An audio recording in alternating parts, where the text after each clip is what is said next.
যদি আমার কোনো পুলিশের সদস্য আপনাদেরকে এ বিষয়ে হয়রানি করে কোনো বিনিময়ে কিছু চায়, এই বিষয়টা আমার নলেজে আসলে আমি ওই যে গতানুগতিক যে করে যে ঠিক আছে আমি দেখতেছি বিভাগীয় ব্যবস্থা এইসব হবে না, আমি সরাসরি তার বিরুদ্ধে আমাদের যে ফৌজদারি আইন আছে এবং আমাদের যে স্পেশাল অ্যাক্ট আছে পুলিশ আইনের আমাদের, তাকে বাড়ি পাঠানোর ব্যবস্থা সরাসরি সেই নির্দেশনা নিয়েই আমি এখানে আসছি। আমি আপনাদের সামনে আজকে বলছি আমি এখানে দিতে এসেছি, আমি কোনো কিছু নিতে আসি নাই। আজকে কিন্তু বিশাল একটা ক্ষতির হাত থেকে দেশ রক্ষা পেয়েছে এবং পুলিশের যদি কোনো ভুল ত্রুটি কাজ করতে গিয়ে অন্যায় করে, সেটা একমাত্র আপনাদের মাধ্যমেই আমি জানতে পারবো। আমরা যারা এখানে কাজ করতে এসেছি বা আমি নতুন এসেছি, আমার কথার চেয়ে কাজ আপনাদের দ্বারা প্রতিফলিত হবে এটাই বিশ্বাস করি। কথা বলবো কিন্তু কাজ করব না। আপনাদের কাছে আমার নিবেদন, আপনাদের পত্রিকায় এবং আপনাদের ইলেকট্রনিক্স এবং প্রিন্ট মিডিয়ায় আমাদের পুলিশকে তুলে ধরবেন শুধুমাত্র কাজের মাধ্যমে। আমরা যদি কাজ করে থাকি সেটাই তুলে ধরবেন, এইটুকু আমি আপনাদের কাছে অনুরোধ জানাই। এবং কাজের যে স্বীকৃতি একমাত্র মিডিয়ায় দিতে পারে, কারণ আপনারা বিগত সময়ে এগুলি আমি স্পেসিফিক উল্লেখ না করলেও, মেনশন না করলেও আপনারা জানেন যে বিগত সময়ে মিডিয়া তথা আমাদের সাংবাদিক ভাইয়েরা কতটুকু মতামত প্রকাশ করতে পেরেছে এটা আপনারা জানেন।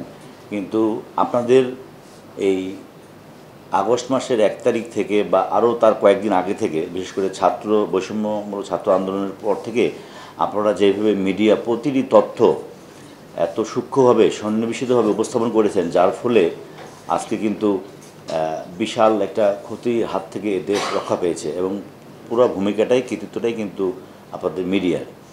আর আপনারা জেনে খুশি হবেন যে before joining police I was A journalist. আমি ডেলি ইত্তেফাকে কাজ করতাম, ডেলি ইত্তেফাকে সাংবাদিক ছিলাম আমি। আপনারা নিশ্চয়ই তার নাম শুনে থাকবেন, নাজিমুদ্দিন মোস্তান, অনেক সিনিয়র রিপোর্টার ছিলেন, সাংবাদিক ছিলেন। আমি ওনার সাথে কাজ করেছি, উনি মারা গেছেন, আল্লাহ ওনাকে বেহেশত নসিব করুক। আমি আগে সাংবাদিক ছিলাম, সেই সূত্রে আমার অনেক আমার সহকর্মী এখনও সাংবাদিকতায় আছে, বিভিন্ন ইলেকট্রনিক্স এবং প্রিন্ট মিডিয়া তারা আছে, আমার সাথে প্রতিদিনই কথা হয়। আমি মনে করি যে আপনারা আমার সহকর্মী। আমি যেহেতু আগে সাংবাদিক ছিলাম, প্রথমেই হচ্ছে আমার প্রথম পেশা জীবনে সাংবাদিকতা, তো এই পেশাকে আমি ভুলতে পারি না। এটা আমার কাছে আমার প্রথম জীবনের আয়। আমার স্পষ্ট মনে আছে আমি 3,000 টাকা বেতনে যোগদান করেছিলাম এবং এইখান দিয়ে আমি চলতাম। আমার এইখান থেকে আমি অল্প কিছু টাকা আমি আমার দাদা দাদির কাছে পাঠাইতাম। ইনফ্যাক্ট আমি আমার মা বাবা দুজনকে হারিয়েছি, আমার মা বাবা বেঁচে নেই, তো আমার দাদা দাদির কাছে মানুষ হয়েছি। তো আমার দাদা দাদি খুব খুশি হতো যে আমার প্রথম আয়ের টাকা ছিল সংবাদপত্র থেকে।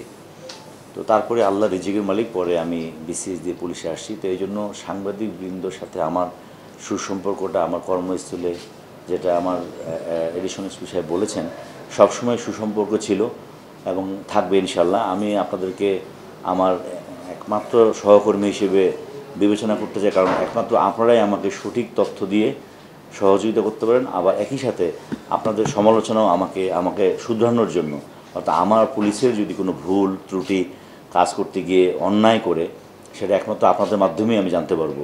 এনজিওর কিস্তি প্রথমবার বিকাশ পেমেন্ট করলেই 20 টাকা ইনস্ট্যান্ট ক্যাশব্যাক। আমার জেলা পুলিশের যে কোনো থানা ফাঁড়ি অথবা যে কোনো স্পটে, যে কোনো অপারেশনাল কাজে যদি আমার পুলিশ কোনো ভুল করে থাকে, সেই ভুলের তথ্যটা একমাত্র আপনারাই আমাকে দিতে পারেন। এবং আমি জানি আমার সাংবাদিক ভাইয়েরা এবং বোনেরা যারা এখানে আছেন, তারা দেশের জন্য কাজ করে। এবং আপনারা জানেন যে সংবাদপত্রকে 4th স্টেট বলা হয়, কারণ সংবাদপত্র ছাড়া একটি রাষ্ট্র, একটি সমাজ তার প্রকৃত চিত্র জানতে পারে না। আমি এই জন্য আপনাদের সকলের প্রতি অনেক কৃতজ্ঞতা জানাচ্ছি যে আপনারা অনেকেই আসছেন, আমার খুব ভালো লাগতেছে।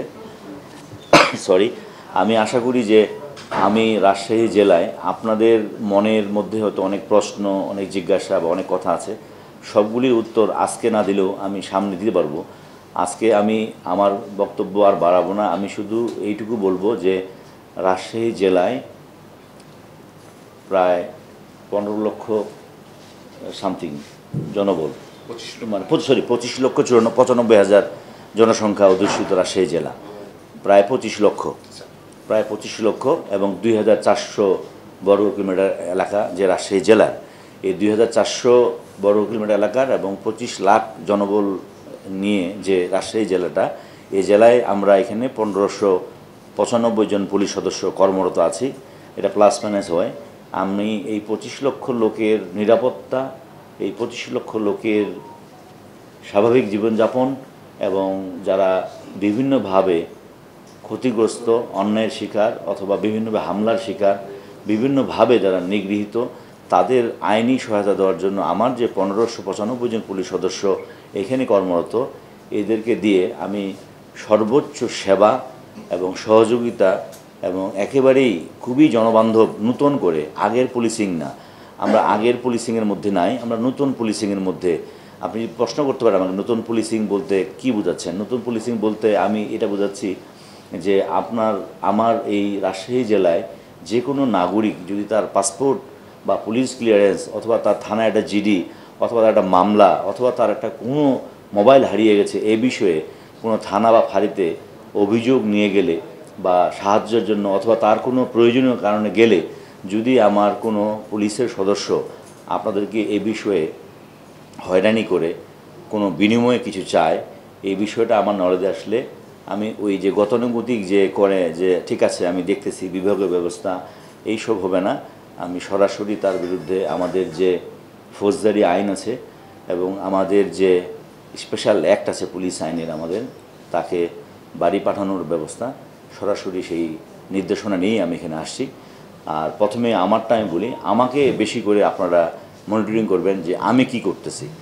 আমি নিজে যদি খুব ভালো থাকি তাহলে আমার লোকরা ভালো থাকবে। আমি সর্বোচ্চ নিজেকে গুরুত্ব দিই যে আমি কি কোনো অন্যায় করতেছি কিনা। আমি আপনাদের সামনে আজকে বলছি আমি এখানে দিতে এসেছি, আমি কোনো কিছু নিতে আসি নাই।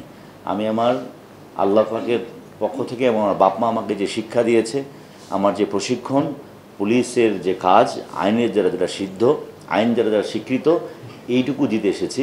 এর বাইরে আমি কোনো কিছু নিতে আসি নাই।